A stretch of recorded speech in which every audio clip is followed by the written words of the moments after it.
Kayong magbitaw ng words ng utang sa kapwa nyo kung hindi nyo malang babayaran.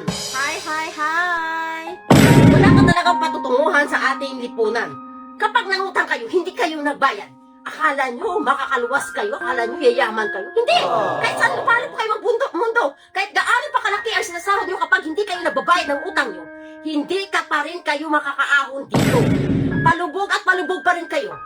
Kahit gaano pa yung kaganda ang trabaho nyo, kahit gaano pa yan kalaki ang sinasahod nyo, kapag hindi kayo nagbabayad ng utang nyo, mayroon kayong nagrabyadong tao, wala.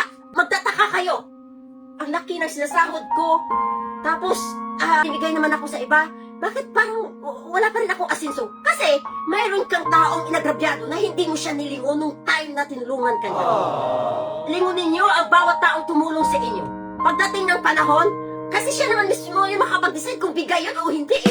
Di ba makabilas lalo na ang words na utang na yan?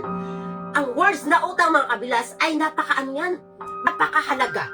Huwag na huwag po kayong magbitaw ng words ng utang sa kapwa nyo kung hindi nyo malang babayaran. Kasi napaka-devoted na words yung utang na yan. Totoo yan mga kabilas. Para mas maganda pa bumitiw kayo ng pahingi naman ako. Hingi ako ng tulong sa'yo. Kasi depende yun sa kapwa mo kung tutulungan ka niya o hindi. Kaysa sa gamitin mo yung words ng utang tapos hindi mo babayaran. Kahit professional ka pa, marami akong professional na kilala na may mga utang na hindi nagbabayad. Pero saan sila? Nag-asinso bang buhay nila? Hindi. Dahil mayroon silang mga utang na hindi binabayaran kahit gaano pa yan kalaki ang sahod nila, kahit gaano pa yan ka-professional nila sa kanilang trabaho, matatanggal at matatanggal pa rin sila. Kasi alam niyo kung bakit? Hindi ka naman nagbabayad ng utang mo eh. For what? Para saan nagkaroon ka ng magandang trabaho, magandang sahod na hindi ka marunong magbayad ng utang? Di ba mga kabilas? Kailangan. Pero naman tayong sinasahod.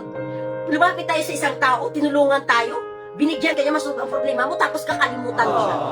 Never kayo mag-aasinso dyan mga kabilas. Lahat tayo may utang. Pero kailangan maging responsible tayo sa pagbayad ng ating mga utang. Kasi ang pera na inutang mo sa kapwa mo, hindi niya pinulot yun.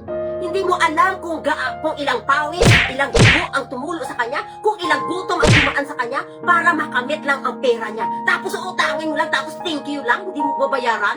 Hindi mo ba naisip kung gaano siya nakira para kumita ng pera? Diba? Kaya mas maganda pa talaga ang words na humingi ka ng tulong. Kasi depende naman sa tao yun kung tutulungan ka eh. At least wala kang iniisip na babayaran. Kaysa magbigay ka ng words na utang na, alam niyo yung words na utang talaga yan, napaka-devoted talaga yan. Di totoo yan. Akala niyo, simpleng words lang yan? Akala niyo, simpleng, salita lang yan, pag binitiwan niyo sa kapwa niyo? Kaya hindi kayo nag-aasinso eh. Kasi napaka-devoted ang pangalan ng utang. Ang words na utang na yan, napaka-devoted dyan sa ating mga kabilas. Maraming hindi nakakaalam dyan, kasi maraming mga utangira na hindi nagbabayad ng utang nila. Akala nila yung mga Bombay na inutangan nila hindi nila babayaran, okay lang sa mga Bombay dahil marami silang pera? Hindi! Yung mga Bombay init, ulan, dinadaan nila sa daan para lang ilako ang kanilang mga paninda at para lang makapagpautang sa inyo talaga. Alam niyo naman na may tubo, di ba? Bakit kayo utang kung wala kayong pambayad? Tapos sabihin niyo lang dahil Bombay sila, hindi sila kapwa natin Pilipino, hindi sila kapwa natin sila tao. Kahit hindi man sila Pilipino, tao pa rin sila na anak ng Diyos dito sa mundo.